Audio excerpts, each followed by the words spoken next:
On cherche beaucoup à travers cette chaire à avoir une méthode de recherche qui soit collaborative, c'est-à-dire ce n'est pas le chercheur qui fait la recherche d'un côté et puis qui transfère ou qui diffuse les résultats après, c'est vraiment l'idée de pouvoir mettre en place un dispositif de recherche qui permet la participation, l'application de l'ensemble dans la construction justement des éléments de réponse à cette question: peut-on gérer la distanciation au travail ?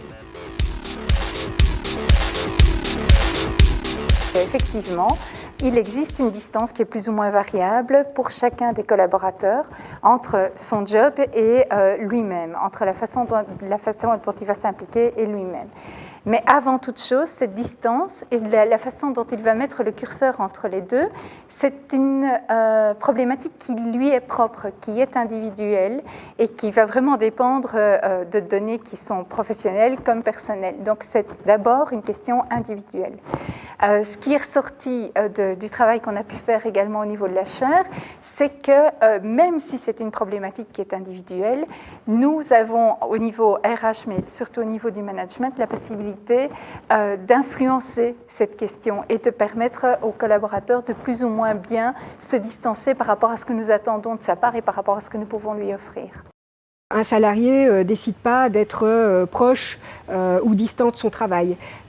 Certes, il a un rôle à jouer là-dedans, mais de manière plus générale, il y a toute une série de facteurs qui rentrent en jeu, et notamment la relation au supérieur hiérarchique, qui joue un rôle là-dedans, la relation aux collègues de travail, qui également joue un rôle, c'est comment se porte la société.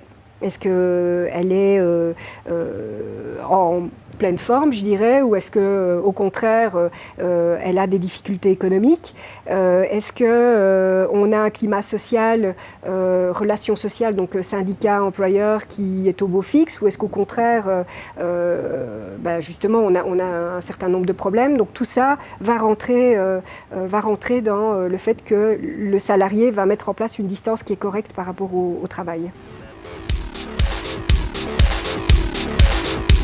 L'idée de distanciation, c'est que ce n'est pas un concept, c'est une notion, dans notre jargon scientifique, on va dire, c'est une notion empirique. Elle est liée à des constats que font les DRH et à des questionnements pratiques. Mais elle n'est pas un concept en tant que tel. Par contre, bien sûr, on a fait un travail dans le cadre de la recherche menée pour essayer de voir quels étaient les concepts qui étaient liés, qui pouvaient aussi apporter des éléments de réponse par rapport à cette question. Donc on a trouvé dans la littérature un certain nombre de concepts qui sont liés, comme la notion d'engagement, sur laquelle on avait déjà travaillé au niveau de la chaire dans les années antérieures, pour justement montrer un petit peu quels étaient les tenants et les aboutissants de l'engagement des personnes dans le cadre professionnel. Il y a aussi toutes les notions de satisfaction, de motivation au travail, bien sûr, qui sont à prendre en considération. Et de façon plus large, ou d'un point de vue plus sociologique, il y a les idées ou les notions de sens au travail, d'identité au travail, qui sont aussi liées à cette notion de distanciation.